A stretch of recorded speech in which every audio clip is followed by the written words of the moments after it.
Let me ask you something. How many times have you heard this as an officer? Hey, Cap, do we have to do this? Do we have to train on that today? Do we really have to clean that? Do we have to do it that way? And every time you feel that slight tension rise because you know if you answer wrong, either you sound like a dictator or you fail to meet the standard that you want to set. Today, I want to give you one sentence that solves that problem. If you're an officer, you already know this. You don't want to babysit grown adults. You don't want to bark orders. You don't want blind obedience. You want ownership from your crew. And honestly, we've all handled this in a way that didn't make us feel we had a good response or the response we wanted. We've all said, because it needs to get done, because it's policy, because that's your job.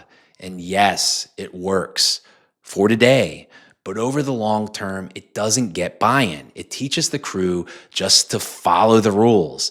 Now, every decision comes back to you. Now, every standard is your burden. Now, leadership feels even heavier. This is where a little verbal leadership ninja move comes in. When someone asks you, do we have to do this? You say, no, we don't have to, but would that be right? Think about that. You're not lying. You're not forcing compliance. You put the decision back where it belongs, on values, on standards, on professionalism. The next time you hear this in the firehouse, do we have to train on that? Say, no, we don't have to, but would that be the right thing to do?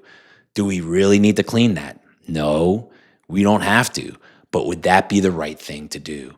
Do we need to prep for that? No, we don't have to, but would that be the right thing to do?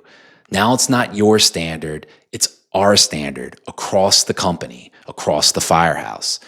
Now, this is only going to work if you do it right. So number one, no sarcasm. This isn't a power move. Number two, you have to live the standard yourself. This won't work if you cut corners. Number three, ask the question, then shut up and watch what happens. There's usually a pause. Someone nods, someone starts moving, because grown professionals don't want to admit they're choosing the wrong thing. Ownership replaces resistance. So here's your challenge. Next time someone asks you, do we have to? Don't jump to authority. Try this instead. No, we don't have to. But would that be the right thing to do? Then pay attention. Do you get compliance or do you get commitment? Because the best leaders don't force the right answer. They help their people choose it. If this helped you, share it with another officer, share it with another firefighter who's carrying too much weight alone. And remember, leadership isn't about control. It's about building people who hold the line even when you're not there. Pass this along to someone that can use it.